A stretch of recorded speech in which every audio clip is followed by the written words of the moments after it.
Back in 1860, or back in the 1860s, during the gold rush era here in Wandiligong. Back behind me is the Alpine Park.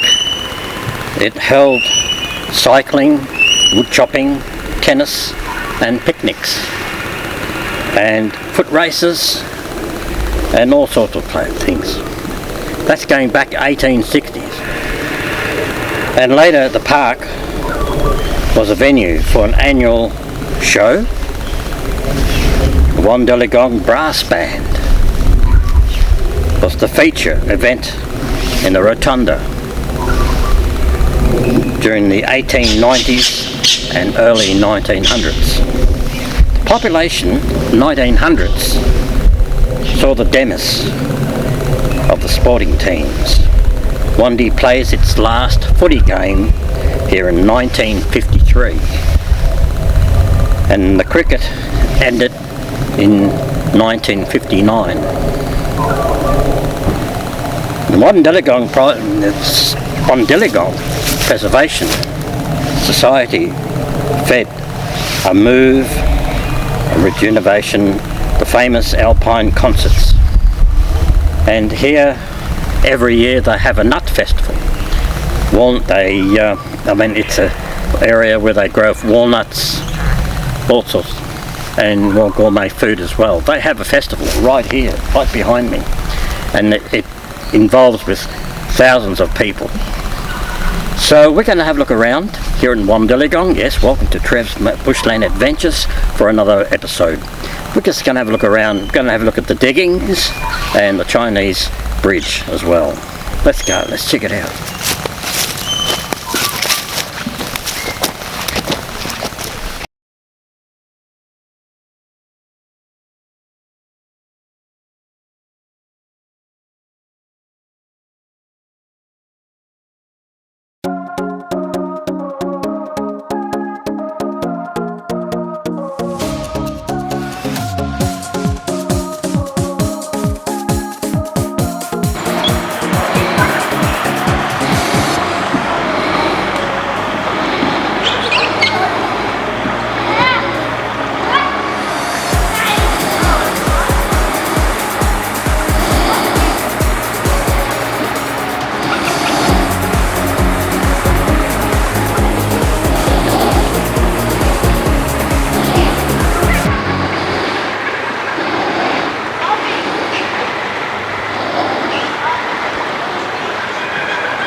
The natural amphitheatre was cleared of bush during the 1860s and used for horse races, foot races, cycling, wood chopping, tennis and picnics.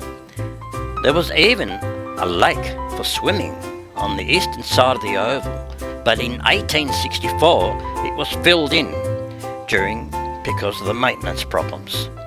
Later, the park was the venue for the annual horticultural show, and the Wandiligong Brass Band was the feature event in the rotunda during the 1890s and the late 1900s.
The original bridge was damaged by flood between 1985 and 1998. bridge was replaced in 2012.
The dredging of the creek banks in the early 1900s and floods over the years have removed all but very few traces of Chinese life and work along these creeks. Memories of their skills at gardening and vegetable growing live on. It is difficult to know precisely how many Chinese found their way to Wandiligong when news of gold discoveries reached China, but the number frequently quoted was from 1861 and 1871. Any figures are only estimates due to the internet lifestyle and many Chinese who were smuggled into Victoria to avoid government levies.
Now, I hope you enjoyed this video here in Wandiligong.